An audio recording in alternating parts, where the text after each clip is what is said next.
All right, good morning everybody. It's Michael, shop manager upriver.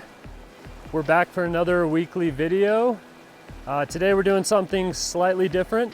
We get a lot of questions in the shop this time of year about how to catch more fish in places like Browns Canyon on the Arkansas River. So today we're gonna go a little bit more in depth on some tactics and some tips that might help you catch more fish in these low flow fall conditions. It's officially fall. The leaves are changing, as you can see behind me. It was a crisp 36 degrees this morning when we left the truck. So we're pretty excited, and let's get into it. On river sections, like we see here through Browns Canyon, the river has a lot of variety. You're gonna see a lot of big boulders and deep, slow runs with a lot of complex currents on the surface moving in all different directions. And a lot of times you're able to see fish in those lies as well. And the hard part is getting a quality drift to those fish. So we're going to talk about that a little bit, and also talk about focusing on other water types as well. The quicker moving water, maybe the more shallow stuff that is often overlooked. So we're going to fish all that water type today with a couple of different tactics. In the shop, I make a lot of fly recommendations for people, but it's not a specific fly pattern that's really gonna change your success in a place like the Arkansas River. In my opinion, what's much more important is your depth management and your quality of drift. I feel like I could tie on a variety of little nymphs this time of year and be successful, because the key is getting that quality drift. So one tip that's gonna help you is just being more thorough in your fishing this time of year. For example, if you see a fish and you're trying to make that drift to him, it might take several attempts to actually get that proper drift, to actually get the take. So if you're seeing that fish in that lie and you're trying to get the right drift and it's not working out, likely you might just need to change your depth, your weight, and those changes are gonna matter more than the fly pattern itself. So work it more thoroughly, experiment with your depth, and really learn how your flies are drifting through the current.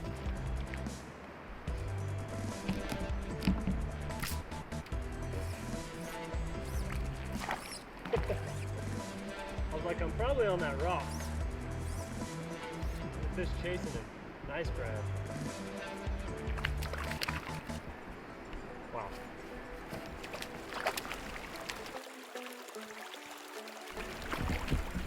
On the midge.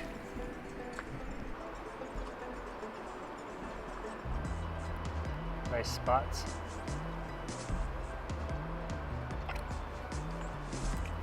A couple of tips that really help me catching fish in conditions like this is using my rod and using my reach.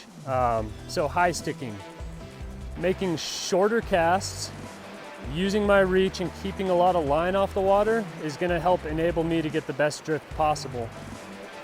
I'm able to reach over complex currents or little eddies and really focus on where my flies are and how they're drifting by minimizing the amount of line I have on the river.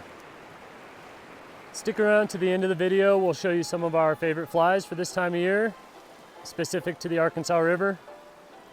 As far as hatches and bugs this time of year, we're looking at mostly midges, blue-winged olives, so small mayflies, and we'll also still see some caddis fluttering around. You can basically focus on those three insects and imitations, and maybe even consider throwing some streamers as well. As we get into fall and the brown trout become more aggressive, the streamer fishing is going to be quite good as well. For the weather outlook into the weekend, You can expect a lot of mid 60-degree days, a lot of sunshine, and the overnight lows are gonna start approaching freezing down here in the valley bottom. So there's a lot of opportunities this time of year. We just did a couple of videos you can go watch on Antero Reservoir and the Dream Stream section of the South Platte River. Check those videos out for some up-to-date information if you'd like. There's still a little bit of time to get up into the Alpine and do some Alpine lake fishing, although that window is closing and fish are starting to become pretty lazy in a lot of those high lakes. So still time, but you better hurry on that one.